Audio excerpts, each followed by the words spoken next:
Saya tidak bisa update apapun untuk menyampaikan karena itu menjadi hak daripada Dinas Perlindungan dan Dinas Perlindungan Perempuan dan Anak. Silakan tanyakan langsung melalui penyidik. Jadi mohon maaf, itu menjadi haknya penyidik karena penyidik yang meminta dilakukan di bawah perlindungan Dinas Perlindungan Perempuan dan Anak, seperti itu. Tapi sudah ada pemeriksaan kembali setelah Itu tidak boleh saya sampaikan. Karena kalau seorang saksi di bawah perlindungan, apapun yang dia lakukan tidak boleh saya sampaikan.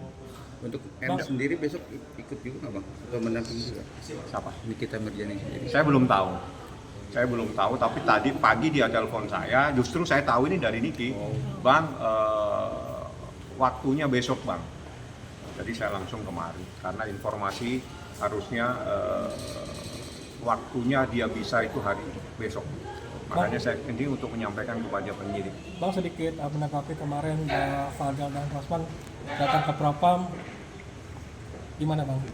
Jadi ke Propam itu biasanya terkait dengan perilaku daripada oknum aparat kepolisian yang ada di seluruh Republik Indonesia.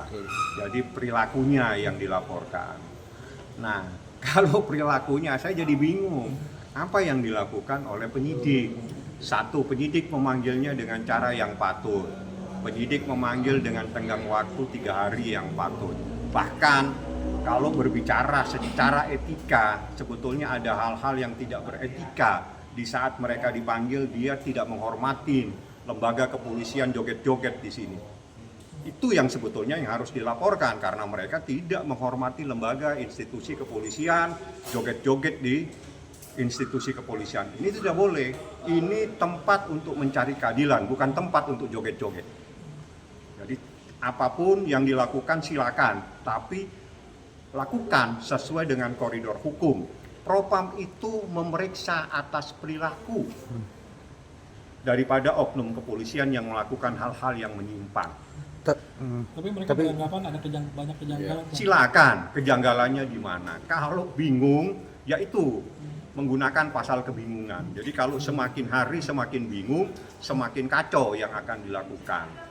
Jadi seperti itu. Jadi dia mungkin bingung dengan perkara ini karena memang tidak ada satupun Anda tahu siapa saksi yang saya bawa. Anda pun tidak tahu apa yang terjadi. Semuanya Nikita tahu.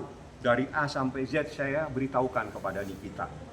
Bahkan hasil visum pun Nikita tahu. Saksinya bilang apapun Nikita tahu. Makanya Nikita itu yakin dengan perkara ini.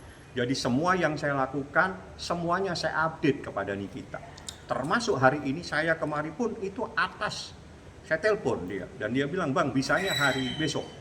Saya ke sini. Bang, terkait Nikita kemarin dibilang sampah, mungkin ada kan Niki langsung konfirmasi. Saya nggak nanggapin yang begitu-begitu. Gosip-gosip jangan tanyakan ke saya. Jadi tugas saya bukan tugas ngurusi gosip, saya ngurusi hukum. Kemarin juga dari pihak Bang Rasman itu masih mempermasalahkan soal keberadaan Laura di safe house itu seperti apa Bang? Nggak perlu ngurusi orang lain, ya. Itu anaknya Niki yang berhak bertanya Nikita. Jadi fokus aja kepada orang yang Anda bela, ya. Jadi nggak perlu lagi ke sana kemari. Jadi kalau bingung, jangan mengajak semua masyarakat ikut dalam proses kebingungan. Nggak usah. Jadi kalau bingung dengan perkara ini, ya diikutin prosesnya. Bingung tiba-tiba ada apa? Saya ingatkan, visum itu ada 2, saksi ada 16, ada bukti tertulis, ada bukti chatting, ada HP yang juga disita. Kurang apa lagi buktinya? Sedangkan menurut KUHP alat bukti itu dibagi 5, terdiri dari 5. Dari 5 ini menurut putusan Mahkamah Konstitusi untuk menetapkan seseorang itu minimal dengan 2 alat bukti. Dari 5 alat bukti cukup 2 alat bukti yang terpenuhi, maka penyidik punya hak untuk menetapkan seseorang menjadi tersangka. Kurang apa lagi buktinya? Saksi lebih dari 16 orang. Bukti ada visum, bukti ada chattingan, WhatsApp, bukti ada HP yang lagi disita. Kurang apa? Jadi kalau bingung jangan mengajak semua orang pada porsi kebingungan. Seperti itu. Jadi intinya sudah sesuai prosedur ya Bang? Sangat sesuai. Bahkan saya beritahu penyampaian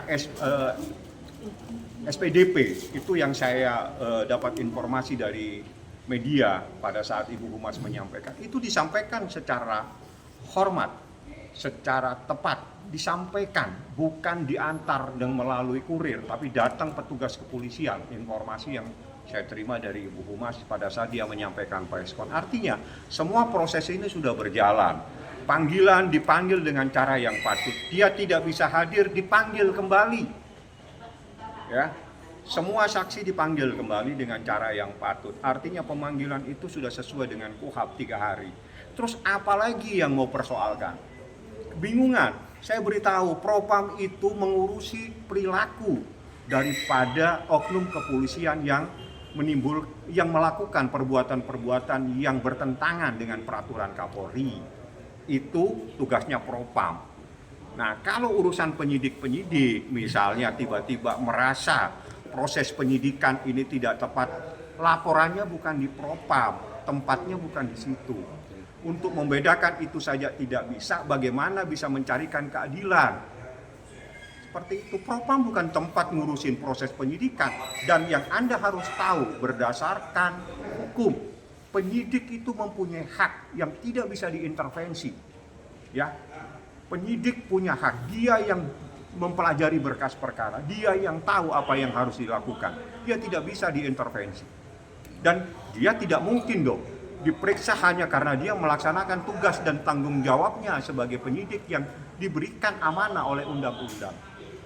Jadi tolong difahami, seperti itu prosesnya. Bang, berarti bisa dibilang apa yang dilakukan Dr. RAN kemarin itu sia-sia gitu ya Bang? Saya menyatakan kalau bingung jangan mengajak semua orang kebingungan. Jadi bingung sendiri, jangan bingung beramai-ramai. Oke. Ya, Terima kasih saya Bang. ke atas dulu, nanti informasinya saya sampaikan.